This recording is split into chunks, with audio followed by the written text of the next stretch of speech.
अपना नाम नमक के पानी में डालो। एक आत्म परिवर्तन की महागाथा। हिमालय की तलहटी में बसा वह छोटा सा आश्रम, जहां हवाओं में शांति थी और पेड़ों की शाखाओं में ध्यान का संगीत बहता था, वहीं पर स्वामी परमहंस योगानंद जी ध्यानरत थे। उनकी उपस्थिति मात्र से ही लोगों के अंतर्मन के विकार धुल जाते थे। उनके शब्द इसी औषधि की तरह हृदय में उतरते थे और उनकी दृष्टि में ऐसा प्रकाश था जो आत्मा की अंधेरी कोठरियों को प्रकाशित कर देता था। उस दिन सुबह सुबह एक युवक आश्रम आया, चेहरा उदास, हृदय में चिंता और जीवन से निराश, आंखों में गहरी थकान और होठों पर करा। वह स्वामी जी के चरणों में बैठ गया और धीमे स्वर में बोला, स्वामी जी, मैं थक गया हूँ इस जीवन से, लोगों के व्यवहार से, अपमान से, अस्वीकार से। मैं अच्छा बनना चाहता हूँ, फिर भी लोग मुझे गलत समझते हैं। मैं हर किसी का भला चाहता हूँ, फिर भी हर जगह मुझे आलोचना ही मिलती है। क्या अच्छाई का कोई मोल नहीं? क्या सज्जनता इस संसार में एक बोझ बन चुकी है? स्वामी जी शांत मुस्कुराहट के साथ उसकी ओर देखते रहे, जैसे वे उसकी आत्मा की गहराइयों को पढ़ रहे हों। उन्होंने अपनी मृदु वाणी में कहा, बेटा चलो मेरे साथ, प्रकृति तुम्हें जवाब देगी। वे उसे लेकर आश्रम के पीछे उस शांत झील के किनारे पहुंचे, जहां जल बिल्कुल शांत था। स्वामी जी ने एक मुट्ठी नमक उठाया और उसे झील में डालते हुए बोले, पानी पियो। युवक ने पानी पिया, चेहरे पर कोई शिकन नहीं आई। स्वामी जी बोले, अब आओ। वे उसे एक पत्थर की बनी छोटी कटोरी के पास ले गए। उसमें थोड़ा पानी भरा और वही मात्रा का नमक उसमें डाल दिया। फिर बोले, अब इसका स्वाद चखो। युवक ने जैसे ही पानी पिया, तुरंत थूक दिया। स्वामी जी, यह तो बहुत खारा है, बिल्कुल कड़वा। स्वामी जी ने मुस्कुराते हुए कहा, बेटा नमक वही था, फर्क केवल इस बात का था कि वह कहाँ खुला, झील में या कटोरी में। दुख, अपमान, तिरस्कार और आलोचना जीवन में नमक की तरह है, न ज्यादा होते हैं न कम। यह इस बात पर निर्भर करता है कि तुम कौन हो। यदि तुम अपने अहंकार, सीमित सोच और छोटे दिल में इन्हें समेटते हो तो वे तुम्हारा जीवन कड़वा बना देंगे। लेकिन यदि तुम अपने हृदय को विशाल बना लो, अपने चित्त को गहरा कर लो, अपने भीतर झील की तरह विस्तार कर लो, तो वही दुख उसमें घुलकर समाप्त हो जाएंगे। युवक के नेत्रों में चमक आ गई, जैसे किसी ने अंदर की जंजीरें तोड़ दी हों। उसने धीरे से पूछा, स्वामी जी, मैं झील कैसे बनूं? मेरा मन तो हर बात पर टूट जाता है, मेरा आत्मविश्वास हर अपमान से गिरता जाता है। क्या सच में मैं खुद को इतना बड़ा बना सकता हूँ? स्वामी जी ने गहराई से कहा, हर आत्मा ब्रह्मांड का अंश है। तुम स्वयं को छोटा समझते हो क्योंकि तुमने अपने को शरीर और मन तक सीमित कर लिया है। ध्यान करो, अपने भीतर उतर जाओ, सत्य को जानो, आत्मा को पहचानो। जैसे जैसे तुम्हारी चेतना गहराई में जाएगी, वैसे वैसे बाहरी चोटें तुम्हें छू भी नहीं सकेंगी। जैसे समुद्र में पत्थर गिरने से केवल सतह पर लहरें बनती हैं, गहराई में शांति बनी रहती है, वैसे ही जब तुम भीतर से स्थिर हो जाओगे, कोई बाहरी झोंका तुम्हें हिला नहीं पाएगा। उस दिन से युवक ने साधना शुरू की। वह रोज प्रातः ब्रह्म मुहूर्त में उठता, ध्यान करता, श्वासों पर नियंत्रण करता और हर दिन अपने भीतर कुछ और झील बन जाता। प्रारंभ में उसका मन भागता, विचारों की आंधी उठती, पुराने घाव उभरते, पर स्वामी जी कहते, यही तो तपस्या है। हर चोट पर बैठना, हर पीड़ा को स्वीकारना और उसे छोड़ देना। जो बाहर है वह केवल तुम्हारे भीतर के प्रतिबिंब का विस्तार है। अगर भीतर शांति है तो बाहर का कोलाहल भी संगीत लगने लगेगा। कुछ महीनों में युवक का चेहरा बदलने लगा, उसकी आंखों में चमक आने लगी, उसका कंधा हल्का हो गया। लोग आश्रम में उसे देखकर पूछते, ये वही युवक है जो निराशा से भरा था? और स्वामी जी कहते, हाँ, क्योंकि उसने अपने नाम को नमक के पानी में डालना सीख लिया है। धीरे धीरे उस युवक ने सेवा शुरू की, लोगों को सिखाने लगा कि कैसे हर इंसल्ट को शक्ति में बदला जा सकता है, कैसे आलोचना को आत्मज्ञान की सीढ़ी बनाया जा सकता है। वह हर दिन अपने अनुभव को नई चेतना में ढालता। उसने अपने पुराने जीवन को नहीं छोड़ा, पर उसके प्रति दृष्टिकोण बदल दिया। उसने बताया कि कोई भी परिस्थिति बाहर से बड़ी नहीं होती जब तक तुम अंदर से छोटे हो।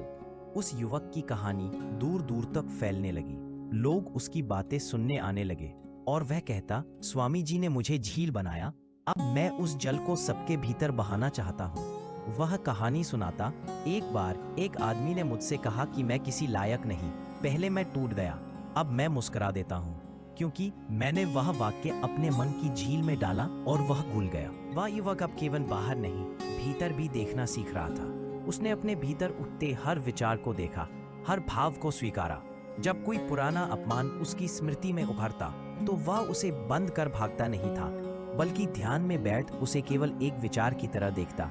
उसने सीखा कि स्मृतियां केवल ऊर्जा हैं, यदि तुम उन्हें पकड़ते हो तो वे दुख बन जाती हैं, यदि उन्हें बहने देते हो तो वे ध्यान बन जाती हैं। स्वामी योगानंद जी ने उससे कहा था, ध्यान कोई तकनीक नहीं, यह जीवन जीने की कला है।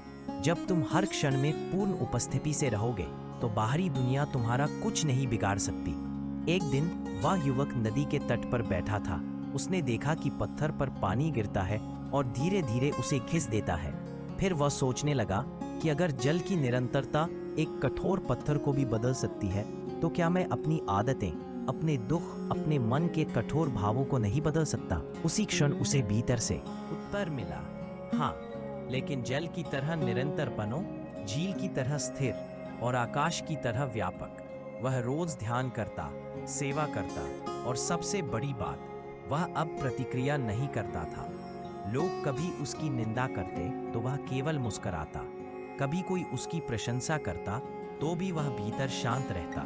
स्वामी जी ने उसे बताया था कि सच्चा साधक वह है जो प्रशंसा और अपमान दोनों को समान भाव से देखता है, क्योंकि दोनों ही आत्मा को नहीं छू सकते। आत्मा तो केवल साक्षी है, निरंतर, शांत और मुक्त। एक दिन जब वह ध्यान में बैठा तो उसकी चेतना में एक गहन अनुभव हुआ। उसे लगा जैसे वह अपने शरीर से बाहर निकल गया हो। उसका मन विलीन हो गया था, केवल एक गूंज रह गई थी, तुम केवल नाम नहीं हो, तुम केवल विचार नहीं हो, तुम केवल अतीत नहीं हो, तुम तो वह चेतना हो जो सब कुछ देखती है। उस अनुभव के बाद वह युवक बदला नहीं, वह नया जन्मा। अब वह हर उस आत्मा का रास्ता है जो स्वयं को जानना चाहती है। एक दिन उस युवक ने स्वामी जी से पूछा, क्या संसार में सब कुछ माफ किया जा सकता है? स्वामी जी ने गहराई से उत्तर दिया, माफ करना कोई दया नहीं है, यह स्वतंत्रता है। जब तुम माफ करते हो तो तुम स्वयं को मुक्त करते हो। माफ करना मतलब झील में वह नमक डाल देना जिससे तुम बार बार जलते रहे, और जब वह घुल जाए तो तुम केवल शांत हो जाओ। कोई भार नहीं, कोई विष नहीं, केवल निर्मल जल की तरह बहते जाओ। इस बात ने युवक के हृदय को छू लिया। वह हर पुराने घाव को माफ करने लगा, हर स्मृति को स्वीकार करने लगा। उसने अपने शत्रुओं को भी आशीर्वाद देना शुरू किया। उसने कहा, जो लोग मुझे तोड़ना चाहते थे वही मेरे शिक्षक बन गए। उन्होंने मुझे झील बनना सिखाया। वह हर दिन ध्यान में बैठता और अपनी चेतना को प्रश्न करता, क्या मैं झील बना हूँ? और जब कोई प्रतिक्रिया नहीं आती, केवल मौन होता, तो हर उस आत्मा का रास्ता है जो स्वयं को जानना चाहती है। एक दिन उस युवक ने स्वामी जी से पूछा, क्या संसार में सब कुछ माफ किया जा सकता है? स्वामी जी ने गहराई से उत्तर दिया, माफ करना कोई दया नहीं है, यह स्वतंत्रता है। जब तुम माफ करते हो तो तुम स्वयं को मुक्त करते हो। माफ करना मतलब झील में वह नमक डाल देना जिससे तुम बार बार जलते रहे, और जब वह घुल जाए तो तुम केवल शांत हो जाओ। कोई भार नहीं, कोई विष नहीं, केवल निर्मल जल की तरह बहते जाओ। इस बात ने युवक के हृदय को छू लिया। वह हर पुराने घाव को माफ करने लगा, हर स्मृति को स्वीकार करने लगा। उसने अपने शत्रुओं को भी आशीर्वाद देना शुरू किया। उसने कहा, जो लोग मुझे तोड़ना चाहते थे वही मेरे शिक्षक बन गए। उन्होंने मुझे झील बनना सिखाया। वह हर दिन ध्यान में बैठता और अपनी चेतना को प्रश्न करता, क्या मैं झील बना हूँ? और जब कोई प्रतिक्रिया नहीं आती, केवल मौन होता, तो हर उस आत्मा का रास्ता है जो स्वयं को जानना चाहती है। एक दिन उस युवक ने स्वामी जी से पूछा, क्या संसार में सब कुछ माफ किया जा सकता है?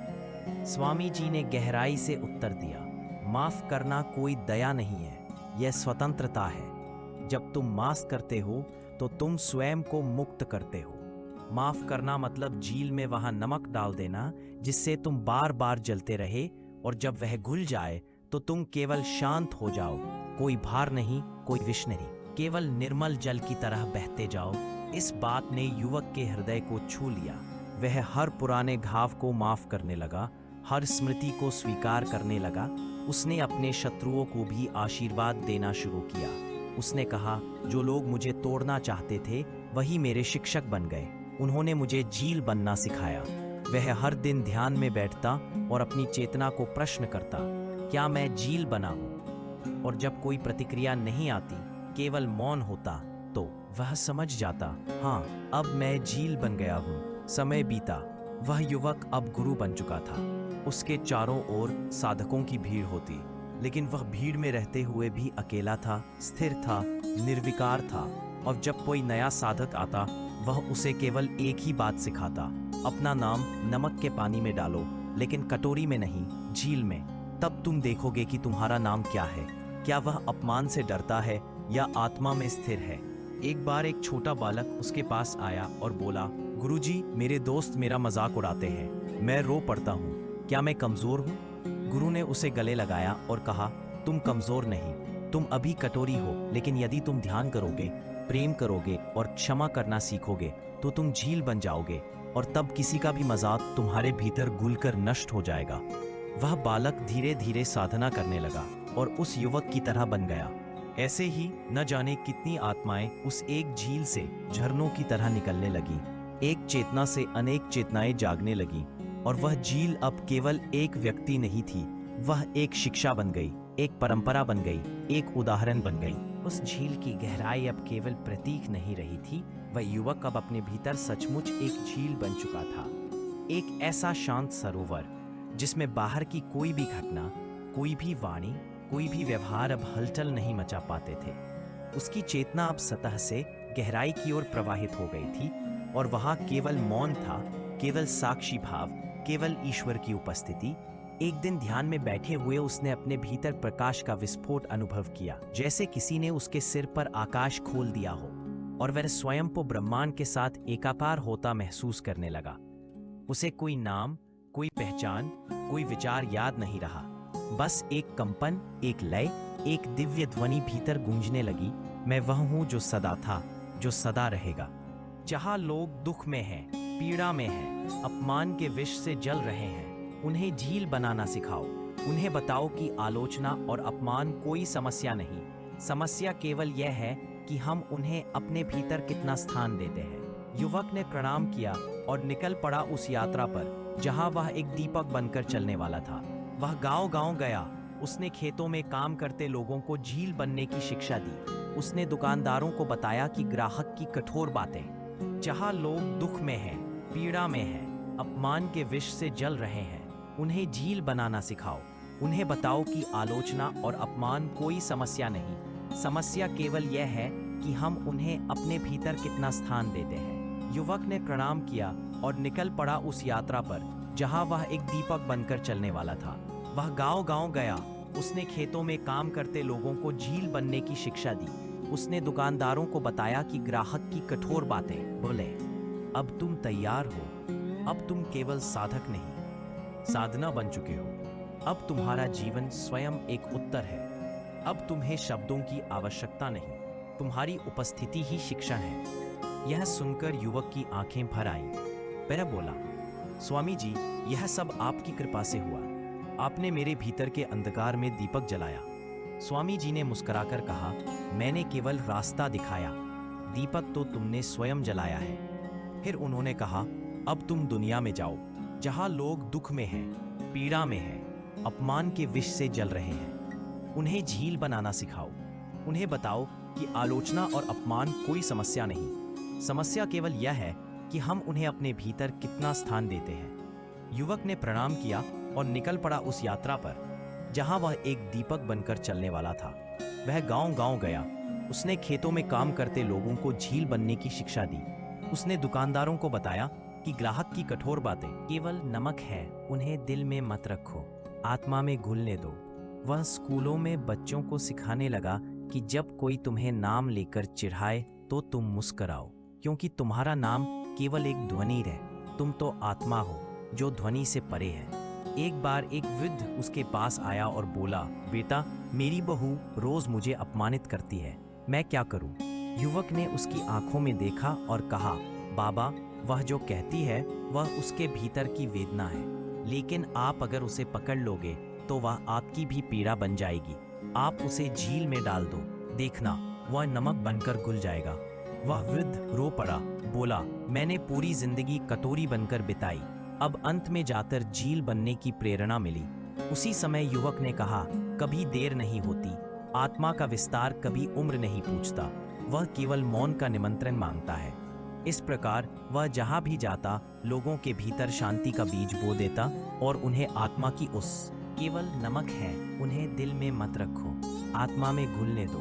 वह स्कूलों में बच्चों को सिखाने लगा कि जब कोई तुम्हें नाम लेकर चिढ़ाए तो तुम मुस्कुराओ, क्योंकि तुम्हारा नाम केवल एक ध्वनि है, तुम तो आत्मा हो जो ध्वनि से परे है। एक बार एक वृद्ध उसके पास आया और बोला, बेटा, मेरी बहू रोज मुझे अपमानित करती है, मैं क्या करूं? युवक ने उसकी आंखों में देखा और कहा, बाबा, वह जो कहती है वह उसके भीतर की वेदना है, लेकिन आप अगर उसे पकड़ लोगे तो वह आपकी भी पीड़ा बन जाएगी। आप उसे झील में डाल दो, देखना वह नमक बनकर घुल जाएगा। वह वृद्ध रो पड़ा, बोला, मैंने पूरी जिंदगी कटोरी बनकर बिताई, अब अंत में जाकर झील बनने की प्रेरणा मिली। उसी समय युवक ने कहा, कभी देर नहीं होती, आत्मा का विस्तार कभी उम्र नहीं पूछता, वह केवल मौन का निमंत्रण मांगता है। इस प्रकार वह जहां भी जाता लोगों के भीतर शांति का बीज बो देता और उन्हें आत्मा की उस भूमि से परिचित कराता जहां न कोई ताना असर करता है, न कोई अपमान, क्योंकि वहां केवल ईश्वर होता है, केवल प्रेम। एक दिन उसे एक महल में बुलाया गया। वहां एक राजा अपने विरोधियों से परेशान था। हर दिन उसे समाचार मिलते कि लोग उसके विरुद्ध बोल रहे हैं। उसका दिल अशांत रहता। उसने युवक से पूछा, मैं इतना बड़ा राजा हूं, फिर भी दो शब्द मुझे अंदर से हिला देते हैं, क्या यह कमजोरी है? युवक ने कहा, राजन, यह कमजोरी नहीं, यह अज्ञानता है। आप अपनी पहचान केवल पद और नाम से जोड़ बैठे हैं, जबकि सच्चा सम्राट वह है जिसे कोई भी शब्द नहीं डिगा सकता। जो अपने भीतर सम्राट हो वह बाहर के कोलाहल से अडिग रहता है। राजा ने पूछा, तो मैं क्या करूं? युवक ने वही कहानी सुनाई, झील और नमक की। राजा कुछ क्षण मौन रहा, फिर उसने आंखें बंद की और बोला, अब मैं समझ गया, मेरा राजमहल बाहर नहीं भीतर है और अब मैं उसमें प्रवेश करना चाहता हूँ। युवक ने उसे ध्यान की शिक्षा दी, मौन की साधना दी और जब वह महल से निकला तो वह जानता था अब राजा भी झील बनने की ओर निकल पड़ा है। समय बीतता गया और वह युवक अब एक ज्योति बन गया था जिसने हजारों दिलों को छुआ। और जब भी कोई उसे पूछता, गुरुजी, आपके पास ऐसा कौन सा मंत्र है जो जीवन बदल देता है, वह केवल मुस्कुराकर कहता, जब जीवन में दुख आए, अपमान मिले, जब कोई तुम्हारे अस्तित्व को चुनौती दे, तो बस अपने नाम को नमक की तरह समझो और उसे झील में डाल दो। तुम देखोगे कि वह घुलकर विलीन हो जाएगा। लेकिन अगर तुम उसे अपने छोटे मन में रखोगे तो वह तुम्हें खा जाएगा। जीवन की सच्ची शक्ति विस्तार में है, ग्रहण करने में नहीं, छोड़ने में है। जब तुम कुछ भी पकड़ना बंद कर दोगे तभी सब कुछ तुम्हारा हो जाएगा। और इतना कहकर वह मौन हो जाता। वही मौन जो स्वामी योगानंद जी ने उसे सिखाया था, वही मौन जो आत्मा का द्वार है, वही मौन जिसमें नमक, नाम, अपमान, अपमान, अहंकार सब घुल जाते हैं और बचती है केवल चेतना, विस्तृत, निर्मल और दिव्य। अब वह युवक केवल एक शिक्षक नहीं रहा था, वह स्वयं एक प्रत्यक्ष अनुभव था, एक जीवित उत्तर, एक चलती फिरती झील जिसकी शांति ने असंख्य अशांत नदियों को ठहरने का अवसर दिया। वह जहां जाता वहां हलचल रुक जाती, लोग उसके निकट बैठते और कुछ भी कहे बिना बस उसकी मौन उपस्थिति में बैठ जाते। जैसे किसी मंदिर के गर्भगृह में दीपक की लौ के सामने कोई शब्द नहीं बोलता, केवल महसूस करता है, वैसे ही उसके सामने कोई कुछ पूछता नहीं, बस उसके मौन को पीता रहता। जब वह एक नगर में पहुंचा जहां दंगे हुए थे, लोग एक दूसरे से कटे हुए थे, अपमान और प्रतिशोध की ज्वाला चारों ओर फैल चुकी थी। लोगों के दिलों में केवल शिकायतें थीं। किसी को लगता कि दूसरे ने धोखा दिया, किसी को लगता कि उसकी जाति, धर्म, भाषा का अपमान हुआ। वहां युवक ने कुछ नहीं कहा, बस नगर के बीचों बीच बैठ गया। उसने आंखें बंद की और अपनी चेतना को समूचे नगर में प्रवाहित कर दिया। लोग पहले हंसे, फिर चौंके, फिर धीरे धीरे उसके चारों ओर इकट्ठा होने लगे। कोई पास बैठा, कोई दूर से देखता रहा। फिर किसी ने पूछा, गुरुजी, जब कोई हमारे अस्तित्व पर हमला करे, हमारी आस्था को ललकारे, तब क्या चुप रहना सही है? युवक ने आंखें खोली और शांत स्वर में कहा, तुम्हारा अस्तित्व कोई विचार नहीं है जिसे कोई छीन सकता है। वह तो चेतना है जो न जन्म लेती है न मरती है, जो आत्मा के रूप में सदा स्थिर है। कोई तुम्हारे धर्म, नाम या भाषा को अपमानित कर सकता है, पर वह तुम्हारी आत्मा को नहीं छू सकता। लेकिन अगर तुम स्वयं अपने भीतर वह विष भर लेते हो, तो तुम अपने ही अस्तित्व को चोट पहुंचाते हो, और यही अज्ञानता की सबसे बड़ी जड़ है। लोगों ने धीरे धीरे समझना शुरू किया कि उनकी क्रोध की अग्नि दरअसल अपने ही हृदय को जला रही थी। उस नगर में युवक ने सभी को झील बनने की साधना दी। उसने कहा, तुम सब एक साथ बैठो, अपने भीतर उस कटोरी को देखो जो सालों से अपमानों, शोषणों और दुखों से भरती गई है। अब उस कटोरी को झील में बदलो, एक गहरी सांस लो और सब कुछ छोड़ दो। फिर देखना, न कोई विरोध बचेगा, न कोई विष, केवल मौन रह जाएगा। और सचमुच कुछ ही दिनों में वह नगर जैसे कोई तीर्थ बन गया, जहां लोग अब अपमान को जवाब नहीं देते थे, बल्कि मौन करते थे, क्षमा करते थे और भीतर उतरते थे। वह युवक जब वहां से गया तो लोगों ने उसकी मूर्ति नहीं बनाई, उन्होंने उसकी शिक्षा को अपने जीवन में उतारा, और यही उसकी सबसे बड़ी जीत थी। धीरे धीरे वह अब बहुत कम बोलने लगा था। वह कहता, शब्द सीमित है, आत्मा असीम है, अब मैं उस असीमता में जीना चाहता हूँ। एक दिन आश्रम लौटते हुए वह उसी झील के पास रुका जहाँ उसने पहली बार नमक का प्रयोग देखा था। वहाँ वह घंटों बैठा रहा। उस झील में देखते हुए उसे लगा जैसे वह स्वयं उसमें प्रतिबिंबित हो गया हो। स्वामी योगानंद जी अब वृद्ध हो चुके थे। उन्होंने उसे दूर से देखा और कहा, अब तुम पूर्ण हो गए, अब तुम्हारा मन झील नहीं, महासागर बन गया है। युवक ने मुस्कुराकर प्रणाम किया, फिर पूछा, स्वामी जी, क्या यह मार्ग सबके लिए संभव है? योगानंद जी ने कहा, हर आत्मा में वही परमात्मा है, बस लोग भूल जाते हैं कि वे कौन है। जब तुम किसी को अपमानित करते हो तो दरअसल तुम स्वयं से दूर होते हो, और जब तुम माफ करते हो ईश्वर से पास हो जाते हो। जो आत्मा को पहचान लेता है वही संसार को पहचान लेता है। उसी दिन उस युवक ने संकल्प लिया कि अब वह एकांत में चला जाएगा, ताकि मौन में समस्त चेतनाओं से जुड़ सके। उसने अपना अंतिम उपदेश दिया, जो कुछ भी तुम्हें दुख दे उसे पकड़ो मत, उसे समझो, देखो और फिर छोड़ दो। जैसे नमक पानी में घुल जाता है, वैसे ही हर पीड़ा ध्यान में घुल जाती है। अगर तुम झील बनना सीख गए तो तुम्हें कोई नहीं डिगा सकता। इसके बाद वह हिमालय के अंदरूनी क्षेत्रों में चला गया। लोग कहते हैं कि उसने कोई कुटिया नहीं बनाई, वह प्रकृति के साथ ही रहने लगा। वह कभी कभी बर्फीली हवाओं में दिख जाता, कभी किसी ध्यानस्थ योगी को दृष्टि दे जाता। उसकी कोई तस्वीर नहीं थी, कोई ग्रंथ नहीं था, पर उसकी उपस्थिति उन सभी में बस गई थी जो कभी उसके पास आए थे। वर्षों बाद जब एक साधक स्वामी योगानंद जी के पास आया और पूछा, क्या वह युवक अब भी जीवित है? तो स्वामी जी ने केवल एक उत्तर दिया, वह अब तुम में है, क्योंकि जिसने नमक को झील में घुलाना सीख लिया वह अमर हो गया। और तब उस साधक ने आंखें बंद की और अपने भीतर देखा एक गहरी शांत झील, जिसमें उसका नाम, उसकी पीड़ाएं, उसकी स्मृतियां सब धीरे धीरे घुल रही थी। और भीतर से एक आवाज आई, अब तू मुक्त है। वर्ष बीत गए, ऋतुएं आईं और चली गईं, पर वह युवक अब कहीं दिखाई नहीं देता था। उसकी कहानियां अब एक परंपरा बन गई थीं। गांवों में बच्चे नमक और झील की कहानी अपने दादी नानी से सुनते थे। शिक्षक उसे विद्यालयों में पढ़ाते थे, और सबसे बड़ी बात, जिसने भी उसे कभी देखा था वह व्यक्ति अब उस झील का हिस्सा बन चुका था। स्वामी योगानंद जी अब ध्यान की अंतिम अवस्था में थे। उन्होंने एक दिन अपने शिष्यों को बुलाया और कहा, जिसने अपने अपमान को प्रेम में बदल लिया वह अमर हो गया।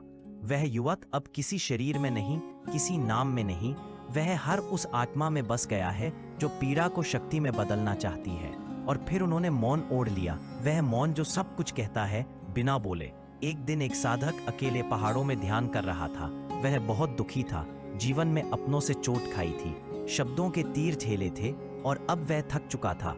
उसने भीतर ही भीतर कहा, हे परमात्मा, कोई मुझे यह दिखा दे कि मैं कैसे माफ करूं, मैं कैसे उस कड़वाहट से निकलूं जो हर दिन मुझे खा रही है। उसी क्षण हवा की एक लहर उसके कानों से टकराई। कोई शब्द नहीं, केवल मौन। लेकिन उस मौन में उसे वह कहानी याद आई जो उसने बचपन में सुनी थी, झील और नमक की कहानी। वह उठ खड़ा हुआ, पास की छोटी नदी से एक मुट्ठी पानी लिया और उसमें मन ही मन अपनी पीड़ा को डालकर बोला, अब मैं इसे काटोरी में नहीं रखूंगा, मैं झील बनूंगा। और उसने वह पानी नदी में डाल दिया, जैसे किसी कर्म को प्रवाहित कर दिया हो। उसके चेहरे पर मुस्कान आ गई। वह साधक अब टूटने वाला नहीं रहा, क्योंकि वह जान गया था कि जिस क्षण तुम अपने दुखों को छोड़ना सीख जाते हो, उसी क्षण ईश्वर तुम्हारे भीतर स्थान बना लेता है। आज भी जब हिमालय की हवाएं बहती हैं, जब ध्यानस्थ साधक मौन की गहराई में उतरते हैं, तो कहीं ना कहीं कोई एक चेतना उन्हें स्पर्श करती है। वही युवक, वही झील, वही मौन शिक्षण जो कभी स्वामी योगानंद जी की कृपा से जन्मा था। वह कहानी अब केवल कहानी नहीं रही, वह ध्यान का बीज बन गई, आत्मा का द्वार बन गई। और जो भी उस द्वार पर बैठता है, उसकी पीड़ा झील में घुलकर शांति बन जाती है और उसे अनुभव होता है, मुझे कोई छोटा नहीं कर सकता जब तक मैं खुद छोटा ना हो जाऊं। मुझे कोई अपमानित नहीं कर सकता जब तक मैं भीतर से सीमित ना हो जाऊं, क्योंकि मेरा सच्चा स्वरूप तो चेतना है, असीमता है, प्रेम है। और जब तुम्हें यह ज्ञात हो जाता है, तब तुम झील नहीं, समुद्र बन जाते हो, विशाल, गहरा, मौन और चिरस्थायी।